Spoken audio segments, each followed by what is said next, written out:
મિથિલા નગરીમાં રાજા જનકનું શાસન હતું. તેઓ એક ધર્મનિષ્ઠ અને પ્રજાવત્સલ રાજા હતા. એક દિવસ રાજા જનક યજ્ઞ માટે પવિત્ર ભૂમિ તૈયાર કરી રહ્યા હતા અને પોતાના હાથથી હળ ચલાવી રહ્યા હતા. હળ ચલાવતા સમયે અચાનક જમીનમાંથી એક દિવ્ય બાળકી દેખાઈ. રાજા જનક આશ્ચર્યચકિત થઈ ગયા. રાજા જનકે આ બાળકીને ઈશ્વરની ભેટ માની અને તેને પોતાની પુત્રી તરીકે સ્વીકારી.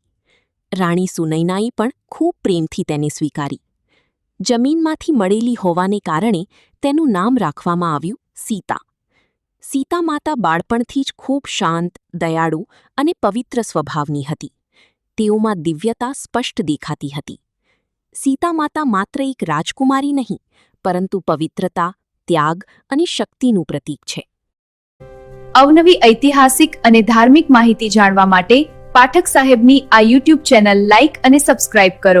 Channel address Pathak Madhusudan.